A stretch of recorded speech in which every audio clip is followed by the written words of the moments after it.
Oh, hi, welcome. So today I'm going to be trying a bit of a different video. I have seen some videos from people doing monthly wrap-ups and I thought it was very interesting. So instead of just doing individual reviews for all the books that I've read for each month, I thought it would be a lot better to just do all of the books in one. And then as I was working on my reading journal, I just thought, why not just put all the things that I love into it, kind of like a time capsule, and that could be very fun, and just have books and games and movies, TV shows. I don't really watch many of those, but just in case, and projects that I may be working on or that I may have finished in this month. So yeah, I'm just gonna talk about all the things that I've enjoyed doing this month. So yeah, I'm going to eventually also put them in my journal and actually make a spread of it, but I haven't printed the images yet, so they're just sitting on my computer. Eventually I will do that, but not today. This is what I have so far. Let me know if you would like a flip through of this notebook when I'm done with it, of course, because I'm not done with it. I haven't even really started it. I just kind of got the idea down of what I want to do, and then I'm gonna print everything and do it all together. So I think I would like to make a video of that. Not me actually putting it together, but a flip through after. So let me know if you would be interested in that. So yeah, let's just get into the video. So I'm going to be talking about some spoilery things for the books because there are things that I really need to get off my chest and they include spoilers. So disclaimer about that. So the first book that I've read this month is *ᗯᗚbéᗴ. I bought it in the separated version. I'm very glad I did because these books get very different ratings from me. At the beginning, this was very much going to be a 5-star read for me. I kind of immediately knew it was so wholesome. It felt so cozy. I don't know. It was such a wonderful read. And except for one chapter that kind of pulled me out of the story because I don't really understand what happened there. I don't remember which chapter it is, but one of these chapters kind of takes me out of the story completely. All of the characters completely act out of character. I don't know what happened. There's random animal neglect that doesn't really make sense for the characters to be doing, and also it's only done so that you could teach a lesson. So the mom lets an animal die just so the daughters learn a lesson, which is incredibly messed up. I don't know, that's horrifying for a parent to do. And I did not like the mother after that. I cannot move past that for her as a character. I would also like to add that she's doing this to an extremely sensitive child that she knows is extremely sensitive, putting her through something that she knows is gonna hurt her, because it's not like she doesn't know that Beth is highly sensitive and will be very hurt by this. And yes, it makes absolutely no sense that Beth would not be taking care of this bird, given how caring and nurturing and how responsible she is as a character.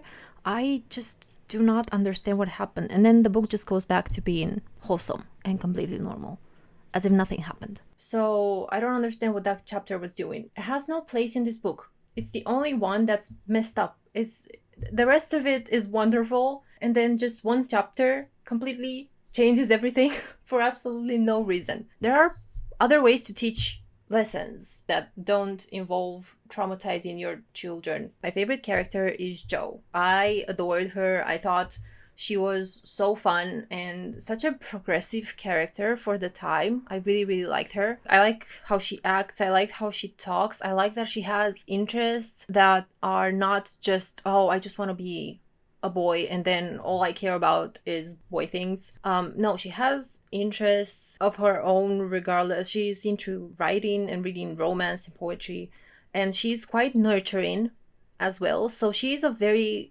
well-rounded character. All of the characters are so wholesome and so sweet and such nice people. I really like them. Even in their faults, they are still very human. They feel very real. Because of the one chapter, I couldn't give it a 5-star rating. I had to drop it a little bit. So I gave it a 4.75, which is still very high. And I think without that chapter, this would have been my favorite book ever, because it's just amazing. Just reading it was such a nice experience. And I was just so looking forward to getting in bed and just being curled up with this and having a wholesome, cozy time. So 4.75 for this. After I read this, I kind of took a break because I was very interested in reading Once and Future Witches, but I'm going to talk about the second part. I also started annotating a little bit when I got to this one. It's not really a thing that I am going to do a lot of. It was fun to just kind of put some of the things in here to remember to me some important points. Yeah, I started doing that with this book. But I did not have fun with this book. I did not like it, which is why I'm glad it's separate, because this one, even with that one chapter, is just so good, whereas this one, it made me rage quit. I'm not even kidding. It made me rage quit at several points.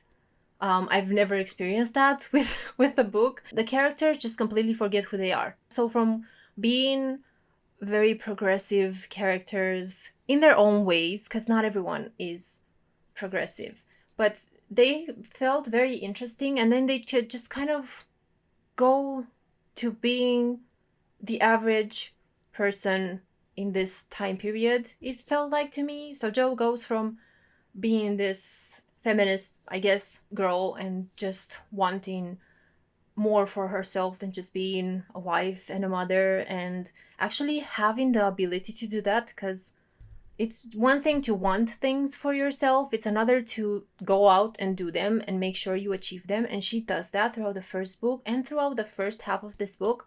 And then she just randomly decides that, no, all I want is to be a wife and a mother. And it's so absolutely random. It comes out of nowhere and kind of just gets married to the only other man in the book that exists and is available. So that was extremely disappointing. But at that point, I was already over the story and I didn't even care anymore. I had to sit down and kind of think, am I going to absolutely hate this book, or am I just going to accept that it's not going to be what I want and it's going to be disappointing, but just accept it as is so I can finish it? And through that thought process, I managed to finish it. But I hated it. I hated the ending. I didn't even watch the TV show or the movie that came out. I kind of had them pulled up because I wanted to watch them. And then I was so angry at this book that I just stopped. I didn't want to watch them anymore, which is sad because I think it would be fun to see a movie or a TV show that's more based on this one rather than this one. I don't understand why this exists, to be perfectly honest, because it kind of butchers the characters. Laurie as well. I like Laurie in the first book. In this one, he's extremely annoying, and I didn't like him. I was not rooting for him. He randomly ends up with Amy out of completely nowhere. I don't understand what happened there. Why that pairing happened, because it makes absolutely no sense. At no point do these two characters feel like they have any romantic chemistry between them, or any chemistry at all. Not even as friends, I don't think. There are moments between them that are nice, but they feel more like brother and sister. I think Laurie and Jo would have been a great pairing because it would have started from friendship. It would have been such a good pairing, but we respect Jo's decision to not want to be with him, and Laurie should have done the same. Jo and that random 40-year-old man, they make no sense together. I wish you could see my my notes, because I was crashing out and just writing in here. I can't even understand my writing because I was crashing out so much. I don't think Laurie and Amy would have a happy life together. I think also knowing that your husband was in love with your sister for so long, so many years, and then randomly when he gets rejected by her, he suddenly is interested in you. I would never trust that. And now it's explored at some point that Amy was never concerned about this again after just one moment. But I don't buy it. That's messy. It's messy. I don't like that he's going for the sister. If he was just rejected and then went on his holiday and then found the random girl that he fell in love with, I would have been so happy, so accepting of it. It would have made perfect sense for it to happen like that. But it doesn't. So, yeah. Amy names her daughter after Beth, And this is a life philosophy that I stand by. I don't plan on having children, but if I were, I am such a strong believer that I should never name a child after someone who has had a horrible life or who has died either very young or from something very bad or was in a lot of pain, just anything, because I do believe that a name holds a lot of karma, and the name that you give your child is going to hold the karma of the person you name them after. Now, if you just choose a name and someone just happens to have a horrible life and share that name, I don't think that counts. But if you intentionally give your child that name, I think it's gonna carry the karma of the person. Yeah, and this book proved it to me. It was extremely disappointing. Like, this is probably the most disappointing book that I have read. And I am, again, very, very glad that it is separate from Little Women, because I suppose it's speaks to its title, because they do become good wives, but that's it. That's all they end up being. That's their entire storyline. The only reason why I didn't give this a 1 star was because I thought Beth was handled very respectfully. I thought her final chapter was handled with a lot of grace, and it was quite healing to read. It felt like it was built properly, and it felt like there was closure, and I thought it was handled just beautifully. And the poems about her are beautiful.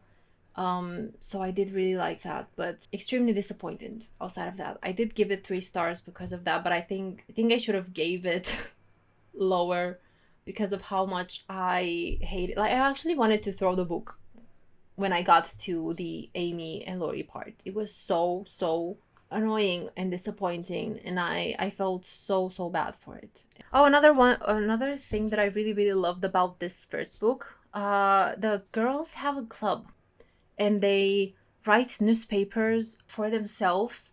They all get their own part to write whatever they want, and it's so cute. It's kind of like a time capsule as well, which I think would be so fun to do, and just get a bunch of friends and write stuff like that. I think the second book affected my enjoyment of the first book.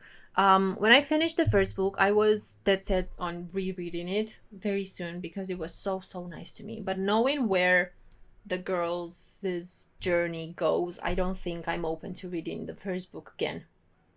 As much as I enjoyed it, I think this book, the second book, kind of ruined the whole story for me. I'm glad I got them separate, at least, because, at least I can hopefully forget this book exists and then just pick this one up in a few years and reread it.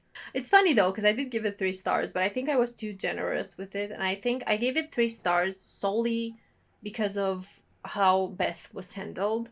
And the first book was okay. I thought it was fun. Another thing that I really hated was how all the characters kind of forced Jo out of her way of being, out of her interest in doing something with her life that doesn't just resume to getting married and having children. Because I wouldn't have had a single issue with her eventually getting to that point, or her getting married and having kids, if she still kept her dreams, and if it was alluded to that she might want that, because this author spent a book and a half being unmovable in the fact that Jo did not want that for herself, that Jo wanted to be independent, and then out of nowhere she just kind of changes her mindset. The man that she marries as well, I did not like him.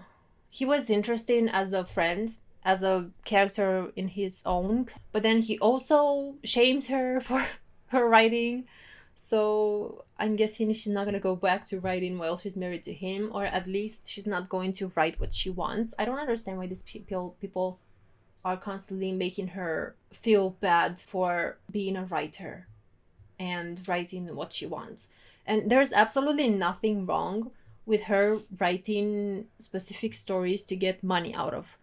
because she wants to be independent. And for a woman, especially at that time, didn't really have many chances to do anything else. So this would have been a great way for her to achieve independence.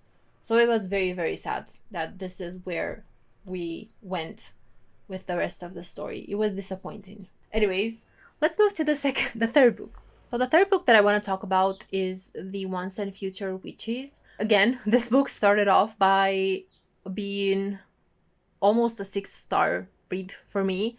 I was convinced it was going to be so. I was immediately gripped. The story was so interesting to me and so fun, and it started immediately. I liked the tone of it. I liked the idea of just women rising up and fighting for their rights. I thought it was amazing. I loved the characters. This book actually made me go out and do some research of my own, because I had never heard of the crone, the mother, and the maiden. I said that in reverse, but it doesn't matter. And I actually went out and did some research, and I found out some cool stuff that I didn't know before. So that was great. That's the first book that made me do that, because usually I don't really go out of my way to research outside of what I'm reading. This book was amazing. And then we hit the middle part. I think had this book not have middle to 3/4 part of it, it would have been amazing. But I think it was too long. It dragged out a little bit. The third part of it felt a bit boring. This is quickly turning into me complaining about books, but it gets better, I promise. So Juniper was my favorite character in the book. I really liked the spunk. I liked her attitude about things. I mean, it's not great to just be shoot first, ask questions later all around, but I love that about her. I think it fit her character very well. And it was just such a delight to read her.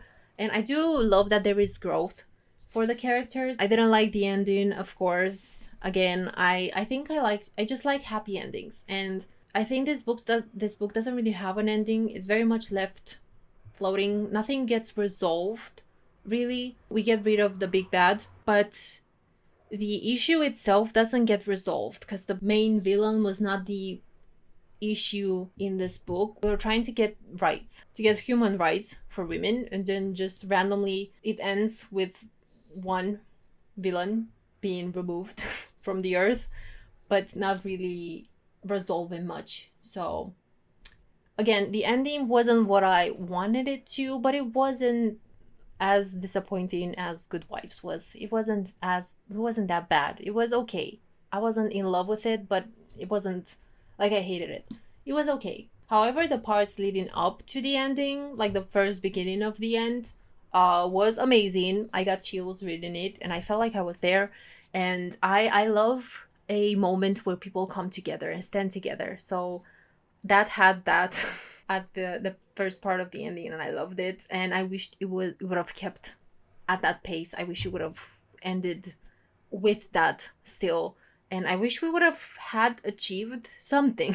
That's my main gripe with this book, I think. I could get over the parts that I didn't really find interesting if it had at least a satisfying ending. There are some nods to fairy tales in this book, and I liked them. They are changed. They're not the same as you would read a normal fairy tale, which I loved. I, however, hated the fact that the villain was just Hansel from Hansel and Gretel. That made no sense to me. It just completely took me out of the story, because why are you here? Why is he a fairy tale character? I think I would have appreciated much more had he just been a man, had the threat just been a regular man, because that was supposed to be the threat all along. That was the issue. But suddenly it's just a fairy tale character. So I didn't like that. It took me out of the story. This has a sapphic romance in it. I loved that part. That was one of my favorite parts, probably. It has a heterosexual romance as well, but it's not really developed. Didn't really care for that plot line much. But the sapphic romance, I thought was great. It's the first sapphic romance I read. It's not really the focus of the book, so it doesn't really get focused on much.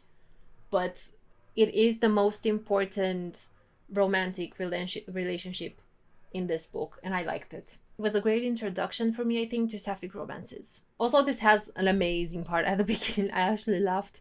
There's a random man who uses bacon as a bookmark, and I think that should have been the villain all along. That man should have been the one to be prosecuted, because why would you do that? Why? Just jail. Not allowed to read from that point on. Just never allowed in a bookstore, in a library, anywhere. Banned from any public place for that atrocity, because what do you mean?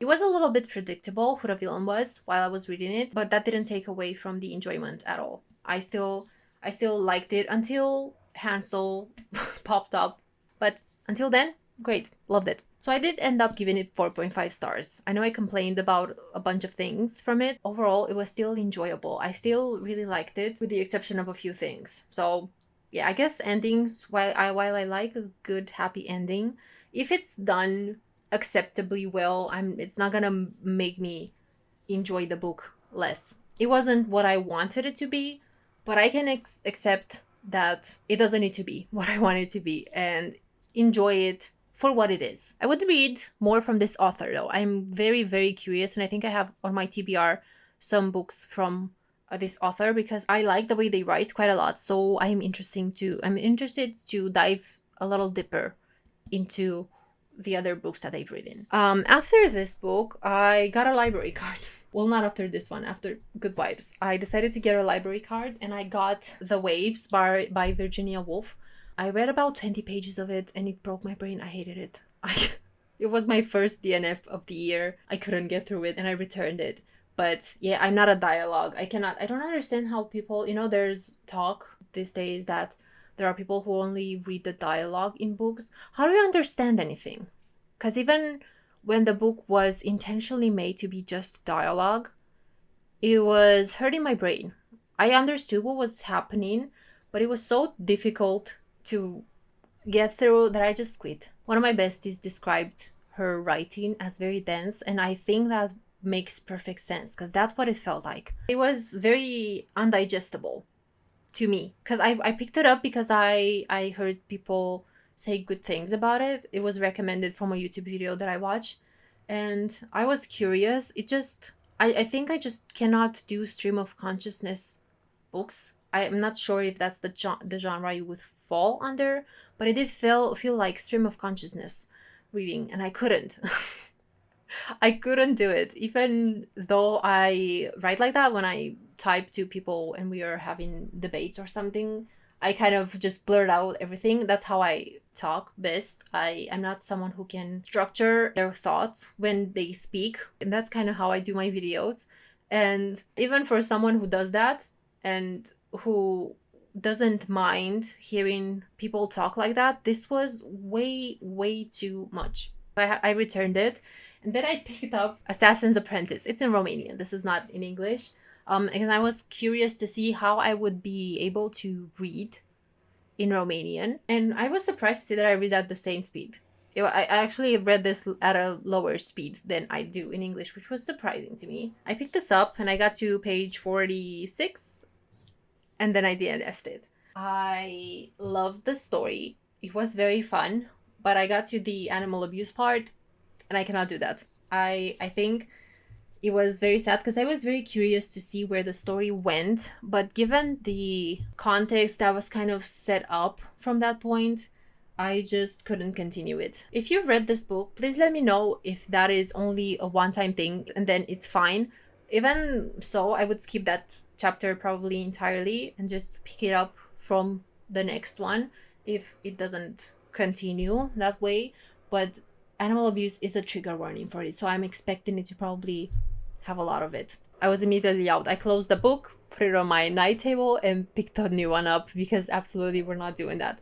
So because I did that, I picked up The Secret Garden because I bought some books. I would like to make a whole video for the books that I got this month because my birthday is soon, so I kind of bought a lot of books for myself, but I'm still waiting for some of them to arrive. So when those arrive, that's probably gonna be the next video.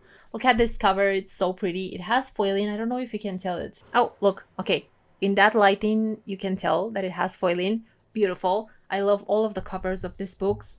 And they have little bits of designs at the bottom. Look, the flowers. They have picture. This one has pictures in it, and they are horrifying. I had to skip the pictures because, yeah, they gave me nightmares.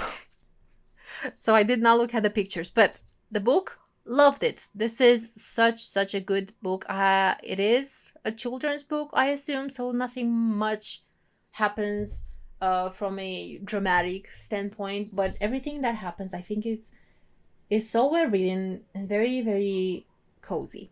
I love this book. Yeah, there was a point in this book where I thought there would be ghosts out of nowhere, and that kind of scared me. I don't think I'm ready for horror yet. Maybe in October, because I have some witchy books, and I have Frankenstein as well that I would like to read in October. Hopefully that's good. But until then, I'm not prepared for horror. So yeah, I really love this book. There's a great message in it. There's a wonderful message about the power of nature and of being, and not even as a child, just in general, just being connected to nature to some extent, and the power of positive thinking. And as someone who is interested in manifestation and all of these things, it stuck much more in my brain than reading a manifestation book or a self-help book.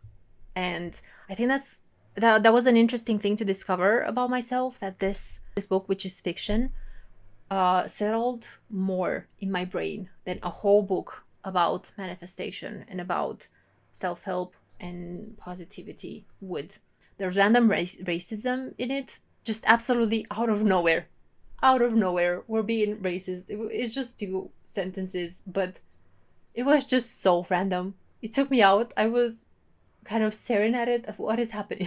It's just kind of ignorance, I suppose. I do think it was meant to be painted in a negative light, because it's coming from a little spoiled girl who's just constantly described as being awful and an ignorant servant, I suppose.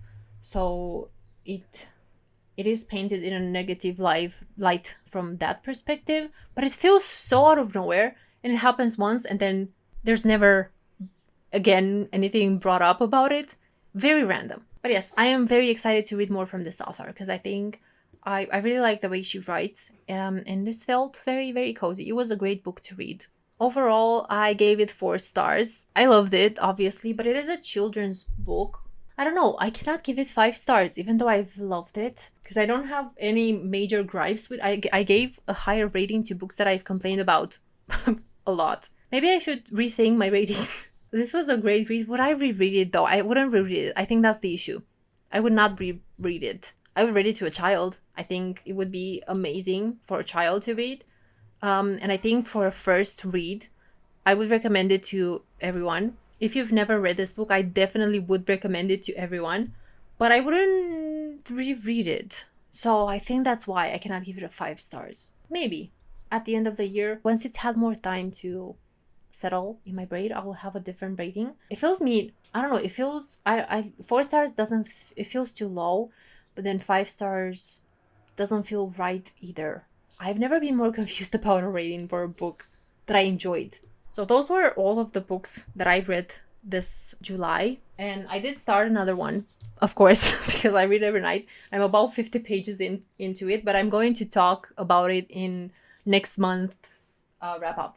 But yeah, I think I really like the idea of just filming all of the books in one video rather than doing individual reviews for all of them. I think I like this a lot better, so I think I'm going to keep doing this. I still have some reviews filmed of books that I've read in the past that I would like to upload. What was my favorite book out of the ones that I've read? I think I didn't give this book 5 stars. I don't understand. This is my favorite book of the month. The Secret Garden was my favorite. But yet I gave more stars to Little Women. I don't know. Maybe there's something there to unpack for me.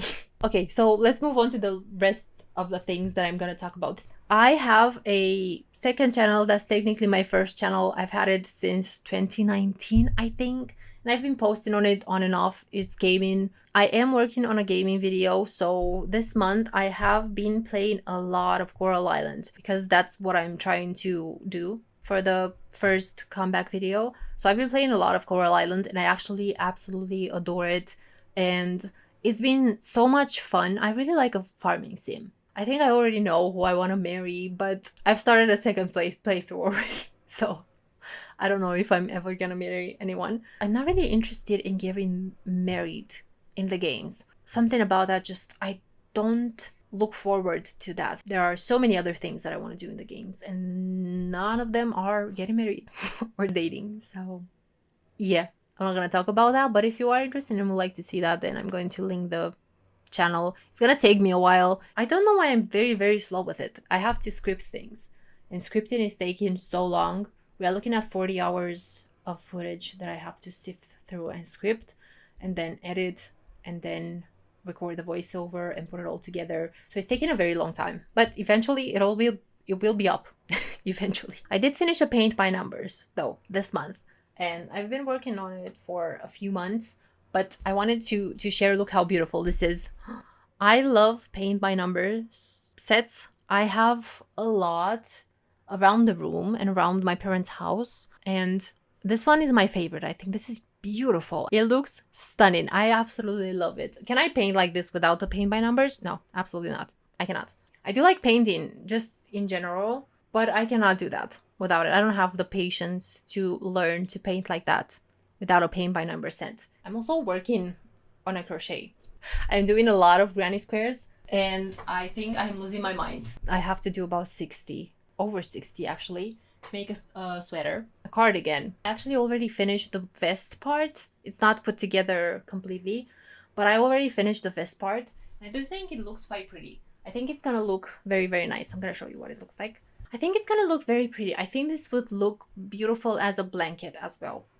I think it would be very cute, but it's gonna take a while for me to do the sleeves, because I still have to do about 20 more granny squares, and they are taking a very long time to make, and I've kind of lost interest. I get bored so easily. I'm shocked that I made this many. I'm so close to the end, and I've lost the motivation to do. But I hope I will eventually finish it. So, music. I love music. I am a huge music fan. I love listening to music. I love singing, and I have a broad interest in genres. I listen to a lot of genres. So for my favorite song of this month, I think is, I don't know if I just watched the video on how to pronounce her name, and I'm already, is ᗯᗃ? I hope so. With Unethical. Love that song. It was just randomly, it showed up in my YouTube shorts, I think. A live version of it, and I fell in love with it, and I've been listening to it all month, and I absolutely love it. As for albums, my favorite album of the month has to be You Look Pretty, Sad for a Girl So in Love. I love that album.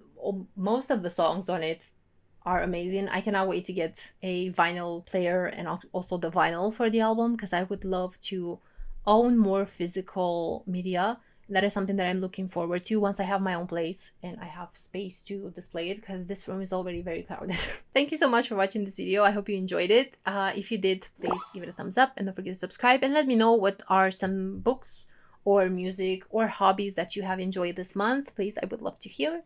Or video games that you've really liked playing. There are so many video games that I want to play.